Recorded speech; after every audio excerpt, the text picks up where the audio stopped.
ខ្ញុំយកឱកាសនេះដើម្បីជម្រាបជូនអំពីស្ថានភាពទូទៅបែបគាត់នៃការងារដើម្បីឲ្យមានដំណើរការល្អក្នុងការរៀបចំលេខថ្លៃអញ្ចឹងខ្ញុំសូមជម្រាបជូនថាការលេខថ្លៃរបស់យើងនៅចាប់ដើមទទួលដំណើរលេខថ្លៃហ្នឹងក៏ម៉ោង 3:00 ឥឡូវនេះយើងទៅម៉ោង 2:40 នាទីអញ្ចឹងក្នុងវគ្គ 20 នាទីទៀតបាទអញ្ចឹងក្រុមមានប្រសាសន៍ណាលោកខាងដំណើរដោយគណៈកម្មការទទួលគម្រោងបានប្រកាសដល់ដំណើរឯថ្លៃណាគោលការណ៍ខាងស្ថានភាពឯថ្លៃខ្ញុំមិនឲ្យការតាមដានក្រុមហ៊ុនមានបញ្ហាអីដែលត្រូវសួរណាមានបញ្ហាអីដែលឆ្ងល់សូមអញ្ជើញណាសួរសូមអញ្ជើញយើងរក្សាការសម្ងាត់បាទយកទៅតាមការចូលរបស់ខ្ញុំគឺដើម្បីរក្សាការសម្ងាត់តាមបណ្ដាក្រុមហ៊ុនចំនួនមួយដល់គ្មានឲ្យអ្នកណាដឹងទេហើយដល់ពេលនោះយើងអត់មានអ្នកណាថានឹងជួយខ្លាចបន្លំជួយបើជួយមើលអីបានទេដល់ពេលឲ្យបាត់ចិត្តទៅគេត្រូវឲ្យអានលេឬក៏សញ្ញានៅលើទ្រព្យសម្បត្តិដែលត្រូវបាននោះទៀតនោះប៉ុន្តែគឺបើបានសញ្ញាទៀតគឺតែល្អបានបីក្រាទៀតតែល្អ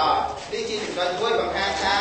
តម្លាភាពត្រឹមត្រូវហើយគ្មានអ្នកណាដឹងមុនគឺបើមកគឺយើងឃើញទាំងអស់គ្នានេះជាចំណុចខ្ញុំយល់ចាក់ទៅដើម្បីឲ្យបានចិត្ត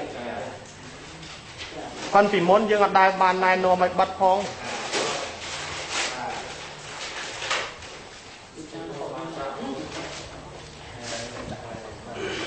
ព្រោះខ្ញុំកាត់ទៅដាក់ពាក្យនៅខេត្តkiaផ្សេងនៅកន្លែងផ្សេងអត់ដែលឲ្យប្រើឲ្យប្រាប់ឲ្យបិទក្រុមប៉ុតផងនេះយកទៅតាមឯកសារចូលទីដែលបានណែនាំដើម្បីឲ្យទៅត្រឹមត្រូវទាំងអស់គ្នាបាទដើម្បីមានភាពជឿជាក់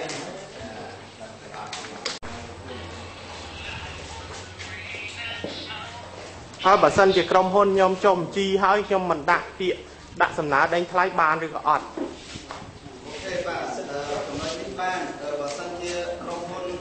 អស់គ្រប់អ្នកដែលបានអញ្ជើញមកចូលរួមក្នុងការដេញថ្លៃប៉ុន្តែការនេះរបស់លោកបានចុះឈ្មោះរួចហើយប៉ុន្តែនៅពេលដែលក្រុមគណៈកម្មការប្រធានគណៈកម្មការកម្មឬតំណាងគឺគណៈកម្មការកម្មបានអានជាមួយគោលការណ៍ទាំង8ចំណុចនៅក្នុងទីមដែលមានលេខរៀងដែលមានលេខ 3.5.4 បាទ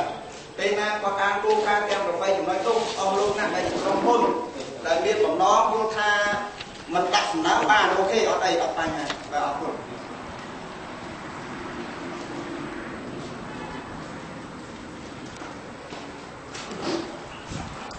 បើខ្ញុំតាមខេត្តបន្តិចគេបានប្រកាសថាក្រុមហ៊ុនបានដាក់សំណើនោះតើត្រូវដល់សំណើនៅពេលហ្នឹងបានឬមិនបានព្រោះខេត្តបន្តិចគេថានៅពេលដែលយើងមិនទាន់បានហ្នឹងគណៈកម្មការទុកឲ្យពេលជាមួយទីអ្នកណាមិនត្រូវនេះដកបានហ្នឹងតើតាមដល់បងបាទអរគុណលោកបានអរបានន័យថាសំណើយើងពេលដែលយើងដាក់ជ្រុងហើយស្ដីបើសិនជាយើងតាក់ទងយល់ឃើញថាការដេញថ្លៃនេះយើងដាក់សំណើបានន័យថាយើងជួនកាលយើងដាក់សំណើមកយើងគិតទៅជ្រុលណាឬមួយយើងមានប្រហោះបានន័យថាយើងអាចថាដកសំណើខ្លួនឯងបានប៉ុន្តែនៅពេលដែលប្រកាសបិទហើយចាប់ដើមគេចាប់ដើមស្រង់តម្លៃហើយបើស្រង់សម្បត្តិហើយមិនអាចដកវិញបានទេបាទអរគុណខ្ញុំសួរមួយទៀតថាគណៈកម្មការលទ្ធកម្មឃុំមានគ្នាមានសមាជិកចំនួនប្រមាណអ្នកហើយបើសិនជាគណៈកម្មសមាជិករបស់គណៈកម្មការលទ្ធកម្មឃុំមិនគ្រប់ក្រុមតើយើងអាចបើកសំណើដេញថ្លៃបានឬទេបាទសូមអរគុណចំណុចនេះនៅក្នុងសេចក្ដីណែនាំបានរៀបរាប់ប្រាប់យើងហើយថា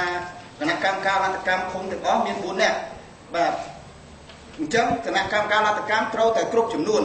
បើសិនជាគណៈកម្មការលទ្ធកម្មឃុំនីមួយមិនមកគ្រប់ចំនួនទេមិនបានជួយមកគ្រប់ចំនួនទេមិនអាចប្រព្រឹត្តការដេញថ្លៃនេះបានទេបាទតែនៅក្នុងតុមុខនោះគឺឃើញតែមួយម្នាក់បាទសូមអរគុណគាត់ទាំង3រូបនេះគាត់ជាមេឃុំឬគាត់ជាអ្នកឬប្រធានគណៈកម្មការលទ្ធកម្មចំណែកក្រុមប្រឹក្សា2រូបទៀតហើយនៅស្មាន1រូបបាទគាត់អង្គុយនៅដាក់ឆ្កែខាងមុខបាទសូមអរគុណ ពេលណាបានបង្ហាញមកគណៈកម្មការលទ្ធកម្មឃុំ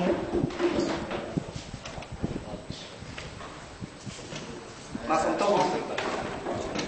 សសុំសំណួរម្ដងទៀតបាទពេលណាទៅគណៈកម្មការលទ្ធកម្មឃុំបង្ហាញមុខចំពោះអ្នកទទួលការត្រូវដាក់ពាក្យបាទដល់វិភារៈមួយណាបាទយើងចាប់ដើមទទួលសំណើយើងរៀបចំកម្មការលទ្ធកម្មយើងនឹងបង្ហាញបាទ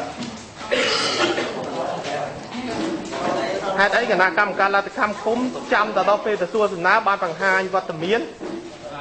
បាទបង្ហាញគាត់បង្ហាញដល់តិចទៀតនឹងបង្ហាញហើយនៅមុខមានអីវិញឡើងបងច្រឡំនេះឡើងមក